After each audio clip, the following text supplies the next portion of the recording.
최근에 정말 황당한 일을 겪고 빠르게 파혼해버린 20대 후반의 여성입니다. 돌이켜 생각해보니 까딱하면 팔자에도 없는 시어머니랑 결혼 시작부터 같이 살 뻔했지 뭐예요. 뭐 굳이 파혼까지 했어야 하냐는 친구들도 있긴 하지만 대부분의 주변 사람들은 저더러 잘했답니다. 저와 남자친구는 올해 초 양가상결례까지 마친 상태에서 내년 봄에 결혼식 날짜까지 잡아쌌었어요. 원래는 올가을에 결혼식을 할까 했는데 제가 정말 결혼식을 올리고 싶은 예식장이 있거든요. 그런데 거기가 올가을까지 예약이 꽉 차 있더라고요. 거기다 양쪽 집안의 여러 가지 사정을 고려해봤을 때도 무리해서 올해 하는 것보다 내년이 낫겠다고 판단을 내렸죠. 애초에 저는 신혼집은 전세로 구하는 게 맞다고 생각했었습니다. 하지만 남자친구가 그건 절대로 안 된다고 하는 거예요. 요즘 전세로 들어가는 순간 집을 사는 건 물 건너가는 거라면서 집값이 더 뛰기 전에 어떻게 해서든 집을 구해야 한답니다. 그래서 알겠다고 했어요. 남자친구가 한참 대출을 알아보다가 어느 날 저한테 그러더군요. 집매매 대출에 있어서 신혼부부 대출이 월등히 조건이 유리하다고 말이에요. 그러면서 혼인신고부터 하자고 제안을 하대요.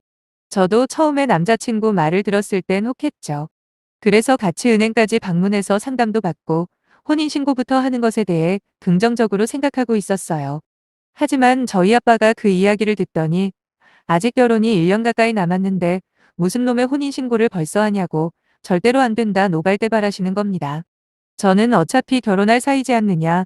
예식장 예약까지 다 해놓은 상황에서 그렇게까지 반대하시는 걸 이해 못하겠다고 투정 아닌 투정을 부리기도 했지요. 물론 기본적으로 저는 아빠나 엄마의 말씀에 거스르는 법이 없었던지라 아빠의 의견대로 혼인신고는 나중으로 미루기로 했습니다. 이제 와서 생각해보면 그때 아빠의 말을 들은 게 신의 한 수나 마찬가지였네요. 아무튼 아빠의 반대 때문에 남자친구와 많이 싸웠어요. 남자친구의 투덜거리는 소리를 들으면서도 애초에 전세가 아닌 집을 사야겠다는 건 네 생각 아니었냐. 그러니 혼인신고 안 해준다고 짜증내는 건 이치에 맞지 않는 거라 따졌더니 남자친구도 별말을 못하더라고요. 그렇게 본인의 고집을 꺾지 않고 남자친구는 본인이 모은 돈 탈탈 털고 예비 시어머니의 노후자금까지 합쳐서 결국 자기 명의로 아파트를 구입했습니다. 물론 제법 많은 금액의 대출도 껴서 말이죠. 그리고 그 대출금은 내년에 우리 결혼하고 나면 저랑 둘이 버는 돈으로 같이 갚아나가기로 했어요. 사실 전세 말고 집을 매매하는 문제 외에도 집을 사는 시기에 관해서도 저희는 서로 말이 많았습니다. 아니 그렇잖아요. 결혼은 내년에 하는데 왜 벌써부터 집을 사야 한다고 난리를 피우는지 이해가 안 되었거든요.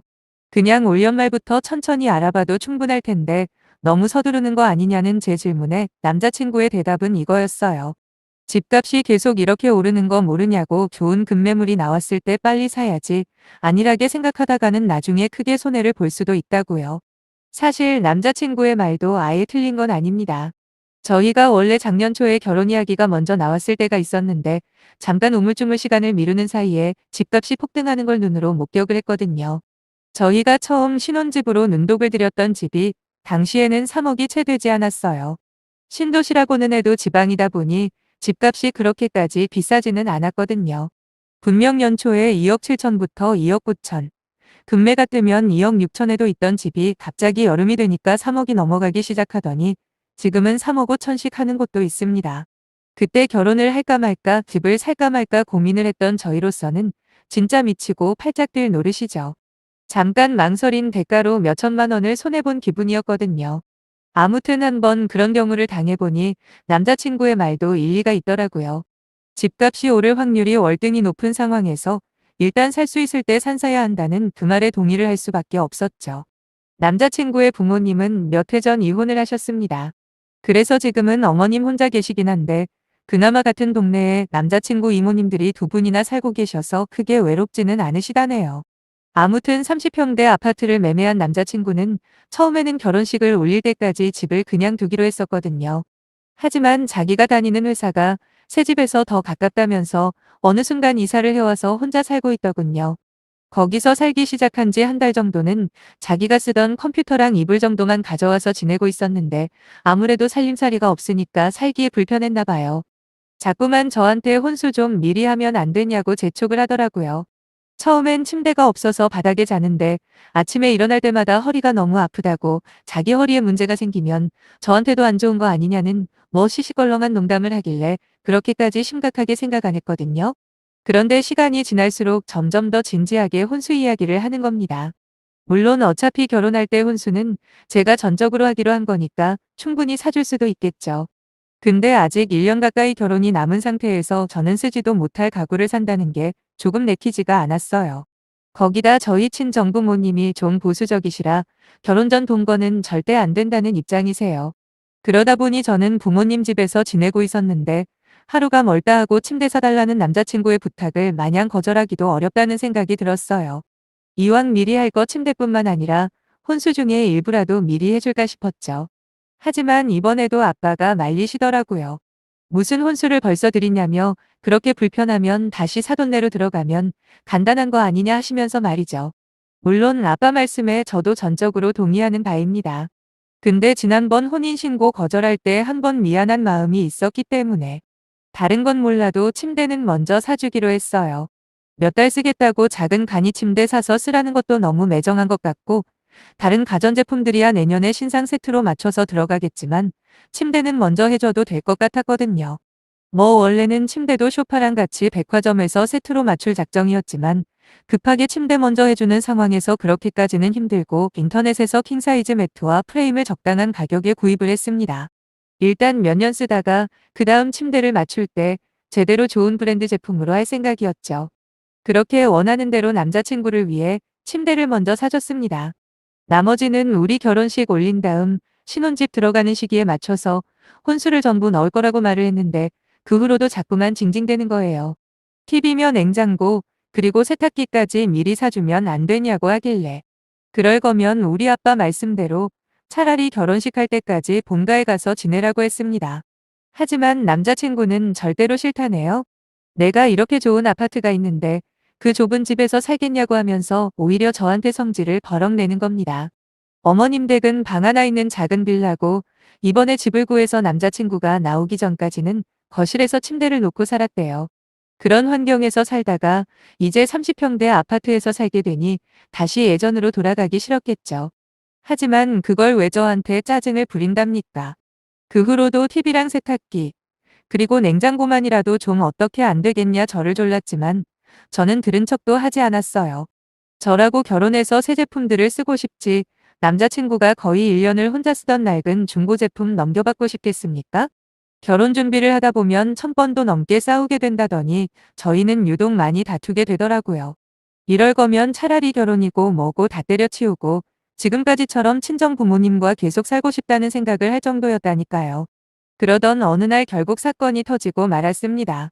저는 신혼집을 처음에 계약했을 때 두세 번 가보고 얼마 전에 제가 사준 침대가 들어왔다고 했을 때 또 한 번 들렀던 게 마지막이었거든요. 저희 집에서 거리가 꽤 멀기도 했거니와 저의 출퇴근 동선이랑 완전히 상관없는 곳이라서 시간 내서 가고 싶지가 않더라고요. 거기다 일을 하면서 결혼 준비를 하다 보니 오히려 데이트를 할 기회가 거의 없었죠. 그나마 만난다고 해도 밖에서 만나서 영화 보고 드라이브하러 다녔으니까 신혼집에 더더욱 갈 일이 없었습니다. 그러다 남자친구와 또 혼수 문제로 크게 다툰 적이 있거든요. 거의 일주일을 서로 연락도 안 하고 지냈는데 연애를 3년 동안 하면서도 이렇게까지 많이 다툰 적이 있나 싶더군요. 그래서 이번에는 제가 먼저 화해하자고 손을 내밀어야겠다는 생각에 직접 찾아가서 마음을 풀어주려고 결심을 했습니다. 평소 그쪽 동네는 잘 가지 않는데 일부러 퇴근길에 남자친구가 좋아하는 초밥까지 사들고 몰래 집으로 찾아갔어요. 아파트 공동현관 비밀번호랑 현관문 비밀번호는 당연히 알고 있었습니다. 그런데 이상하게도 현관문이 안 열리는 겁니다. 분명히 제 생일로 해놓는다고 했고 저도 직접 문을 열었었거든요. 언제 비밀번호를 바꿨는지 궁금함과 동시에 불현듯 안 좋은 생각까지 들 때쯤 갑자기 현관문이 벌컥 열리더니 시어머니께서 저를 맞이하더군요. 설마 다른 여자가 있나 의심했던 제 마음이 한순간 안심이 되면서도 어머님이 여기 웬일인가 궁금해졌죠. 어머님을 따라 안으로 들어갔더니 얼마 전에 침대 설치하는 거 구경하러 왔을 때와는 확연히 달라진 집안 내부가 보이더라고요. TV, 냉장고 등 온갖 세간살이가 전부 들어와 있는 겁니다. 자세히 들여다보니 신제품들은 아니고 어떤 것들은 아주 오래된 가전들도 있었어요. 그렇습니다. 전부 다 어머님 댁에서 가져온 것들이었죠. 기분이 아주 이상했어요. 도대체 이게 어떻게 된 영문인지, 어째서 내 신혼집에 어머님 물건들이 자리를 잡게 된 건지 온통 머릿속에는 의문투성이었습니다. 혹시나 싶어 큰 방으로 들어가니 제가 남자친구에게 사준 침대 위에 어머님 옷가지들이 잔뜩 있더라고요. 거기다 어머님 댁에서 봤던 찜질기를 보자마자 이 침대를 누가 사용하는지 단번에 알아차렸죠. 아무리 둘러봐도 남자친구의 짐이 안 보이는 걸 보니 분명히 큰 방 전체를 어머님이 쓰시는 게 확실했습니다. 순간 기분이 너무 나빠지더군요. 자기 허리 아프다고 하도 난리쳐서 미리 혼수로 넣어준 침대를 어머님이 쓰신다는 것도 화가 났지만 그보다 더 저를 열받게 한 건 어머님이 여기서 살고 있다는 사실과 그걸 저한테 한마디 상의도 하지 않았다는 거예요. 일단 알겠다고 어머님께 말씀드리고 그 집을 나왔습니다. 그리고 이 일을 어떻게 처리해야 할지 고민하며 집으로 가려는데 마침 엘리베이터에서 남자친구가 내리더라고요. 저를 보고 깜짝 놀라는 남자친구에게 차근차근 물어봤습니다. 도대체 지금 무슨 상황인 거냐고요. 우리 신혼집인데 왜 이 집에 어머님이 계시냐? 내가 사준 침대를 어머님이 쓰는 건 또 무슨 이유이며 어머님 세간살이가 여기에 있는 이유까지 말해보라고 했어요.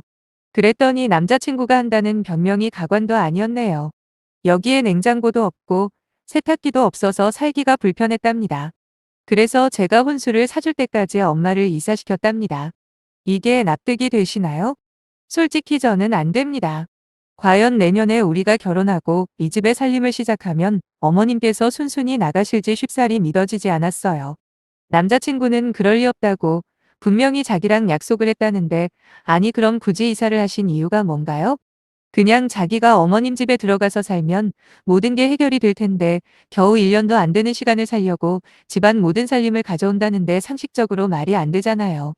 게다가 만약에 남자친구 말대로 어머님을 내년 초에 다시 내보낸다고 해도 왕복 이사 비용은 또 누가 대고요. 돈이 남아도는 것도 아니고 누가 봐도 불필요한 비용이 나가는 거잖아요. 그렇게 아파트 복도에서 저희 두 사람의 말싸움이 점점 커졌고 저는 저대로 열받아서 남자친구한테 우리 결혼 없던 걸로 할 테니까 이 집에서 너랑 니네 엄마 둘이서 잘 살아보라고 말을 했어요. 그리고 내가 사준 침대는 내가 한 번도 누워본 적도 없으니까 당장 침대값이나 계좌이체 시키라고요. 그랬더니 갑자기 현관문이 열리면서 남자친구 어머니가 뛰쳐나오더라고요. 저희가 말싸움을 하는 소리가 들리니까 현관문에 귀를 대고 그 안에서 엿듣고 있었나 봅니다. 저보고 지금 뭐라고 했냐고 2년 전년 찾으시며 순식간에 제 눈앞이 번쩍하더라고요. 정신없는 사이에 뺨을 한 대 맞았고 그 뒤로 다시 달려들려고 하는데 남자친구가 가로막았어요. 여기 더 있다가는 한두 대로 안 끝나겠다 싶어서 저는 계단으로 그냥 빠져나와 버렸어요. 위에서 그 아줌마가 욕하는 소리도 들리고 남자친구가 따라 내려오는 발소리가 들리길래 저도 모르게 겁이 나서 헐레벌떡 뛰어내려가다가 발목까지 접질러 버렸네요. 겨우 내려온 저는 때마침 지나가는 택시를 잡아타고 집으로 돌아왔는데 집에서 제 몰골을 보신 엄마 아빠가 당연히 눈이 뒤집어지셨죠. 그 여자를 가만 안 두겠다며 아빠가 뛰쳐나가려고 하시는데 엄마랑 제가 겨우 말렸네요. 지금 만나게 했다가는 무슨 일이 일어날지도 모르겠고 괜히 아빠가 잘못될까봐 무서웠던 것도 있어요. 엄마가 일단 병원부터 가자고 했어. 제가 뺨 맞으면서 입술이 살짝 터진 것과 계단에서 넘어지면서 발목 염좌가 생긴 걸로 진단서를 끊었어요. 병원에서 돌아오는 중에 남자친구에게 전화가 왔는데 아빠가 대신 전화를 받으시더니 어디 감히 내 딸한테 손찌검을 하냐고. 니네 두모자 절대로 가만두지 않겠다고 화를 내셨습니다. 아빠가 평소에는 온화하시고 말수도 많이 없으신데 한번 화나시면 아무도 못 말리거든요. 그렇게 아빠가 무섭게 화를 내며 소리를 지르니 남자친구란 놈은 얼어붙었는지 아무런 말도 못하고 가만히 있다가 전화를 먼저 끊더라고요. 아빠는 저에게 너는 무슨 저런 놈이랑 결혼을 하겠다고 그 난리를 피우고 있었냐며 남자 보는 눈이 완전히 꽝이랍니다. 그 말씀에 아무런 반박도 못하고 그저 입을 꾹 다물 수밖에 없었죠. 당연한 이야기지만 그 뒤로 결혼 이야기는 없던 일이 되어버렸고 제가 그 집 아줌마한테 맞은 것 때문에 경찰에 고소장까지 쓸어갔습니다. 처음엔 저한테 전화까지 해서 자기가 언제 때렸냐고 신고를 하던 뭘 하던 마음대로 해보라고 하시더니 경찰에 조사받으러 갔다 온 뒤로는 바로 꼬리를 말더라고요. 며칠 후 남자친구가 제게 먼저 연락을 해서 우리 사이에 이런 건 하지 말자고 제발 합의로 끝내자고 부탁을 하길래 제가 사준 침대값 150만 원, 합의금으로 500만 원 더 받고 고소는 취하해졌네요. 그 집 아줌마 얼굴은 보기도 싫고 남자친구를 따로 만나서 합의서를 쓰고 있었는데 아직도 분위기 파악이 전혀 안 된 건지 모든 걸 원점에서 다시 시작하자며 결혼 어쩌고저쩌고 하는 거예요. 합의서에 사인하다 말고 어처구니가 없어서 할 말을 잃었네요. 지금 내 뺨 때린 아줌마를 평생 시어머니로 모시고 살라는 거냐고. 내가 평생 남자가 없어서 결혼 못하고 그냥 늙어 죽는 한이 있더라도 너랑은 절대 결혼하지 않을 거라 한마디 해주고 돌아왔습니다. 그 뒤로도 몇 번 연락이 왔었는데 전부 거절하고 지금은 그냥 차단해버렸어요. 저희가 사는 지역이 큰 동네가 아니라서 한두 다리 건너면 다 아는 사람인데 제가 남친 엄마한테 뺨 맞고 파혼했다는 소문이 돌고 돌아 결국엔 제 귀까지 들어오더라고요. 아마 주위 사람들한테 욕배나 먹고 있을 겁니다. 차라리 잘 됐다 싶어요. 너무 빠르게 결혼을 서두르는 건 아닌가 싶었는데 결국 이렇게 사고가 나버리고 나니 오히려 마음이 편하네요. 아마도 흐지부지 얼버무리면서 혼자 사는 자기 엄마를 은근슬쩍 모시고 살고 싶었을 텐데 저한테 한마디 상의도 없이 신혼집을 내준 건 지금 생각해도 너무 짜증이 납니다. 맞은 거야 뭐 이미 합의까지 했으니까 잊어버려야죠. 말보다 손이 먼저 올라가는 아줌마인데 결혼하고 고부관계가 되었으면 정말 볼만했겠네요. 빠르게 잊어버리고 저만의 새 출발해야 할 것 같습니다. 많은 응원 부탁드리며 제 사연은 이쯤에서 마무리할게요. 감사합니다.